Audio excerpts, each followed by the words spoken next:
میں قربانی کے جانور کی عمر یہ ہونی چاہیے، سنیے گا توجہ سے، اونٹ 5 سال کا ہو، اونٹ 5 سال کا ہو، گائے 2 سال کی ہو، گائے 2 سال کی ہونا ضروری ہے، بکری 1 سال کی، بکری 1 سال کی ضروری ہے۔ اس سے پہلے میں نے آپ کو بتا دیا گائے میں بیل بھینس شمار ہے، اور بکری میں خصی بکری بھیڑ دمبا شمار ہے، اور اونٹ میں اونٹنی شمار ہے۔ تو سنیے توجہ سے، گائے 5 سال کا ہو، گائے 2 سال کی، بکری 1 سال کی، اس سے کم عمر ہو تو قربانی جائز نہیں، زیادہ ہو تو جائز ہے بلکہ افضل ہے، زیادہ ہو تو اور بھی افضل ہے، اچھا ہے، بہتر ہے۔ ہاں دمبا یا بھیڑ، دمبا اور بھیڑ کے بارے میں ایک الگ مسئلہ ہے، کیونکہ یہ بہت زیادہ قیمتی جانور ہوتا ہے۔ ہاں دمبا یا بھیڑ 6 مہینے کا ہو،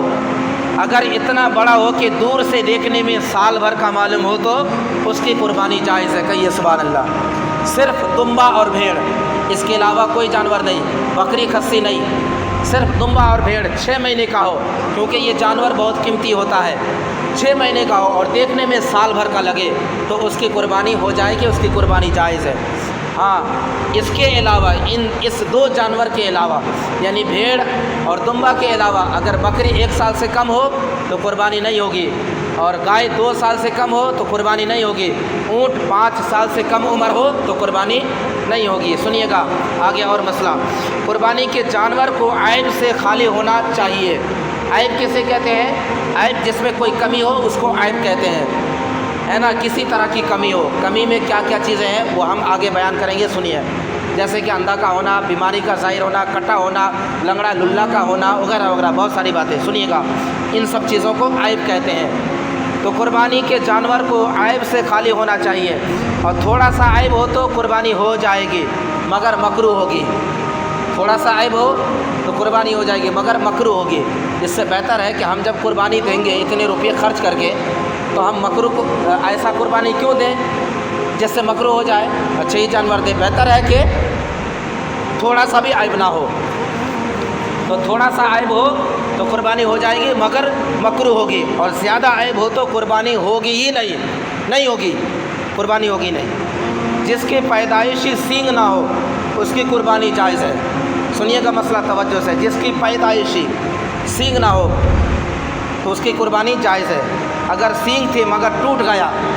اور مینگ تک ٹوٹا تو ناجائز ہے، پھر اس کی قربانی نہیں ہوگی۔ جانور کے سینگ تھا، ٹوٹ گیا اور بہت زیادہ ہی ٹوٹ گیا، جڑ سے ہی ٹوٹ گیا، تو قربانی ہوگی ہی نہیں ہوگی۔ اور جس کی قربانی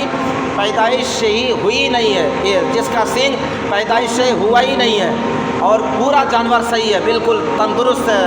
موٹا اور فربا ہے، اچھا ہے، کوئی عیب نہیں ہے اس کے علاوہ، تو اس کی قربانی ہو جائے گی، جائز ہے۔ اور سنیے گا مسئلہ، اندھے جانور کی قربانی جائز نہیں، کانا جس کا کانا پن ظاہر ہو اس کی بھی قربانی ناجائز ہے، اتنا لاغر جس کی ہڈیوں میں مغز نہ ہو، اتنا دبلا پتلا جس کی ہڈیوں میں گوشت نہ ہو، ہے نا، اور لنگڑا جو قربان گاہ تک، یعنی جہاں قربانی کی جائے گی اس جگہ تک نہ جا سکے، اپنے پاؤں سے نہ جا سکے، اور اتنا بیمار جس کی بیماری ظاہر ہو اور جس کے کان یا دوم یا چکی کٹے ہوں، یعنی وہ عضو تہائی سے زیادہ کٹا ہو، ان سب کی قربانی ناجائز ہے، نہیں ہوگی۔ اور اگر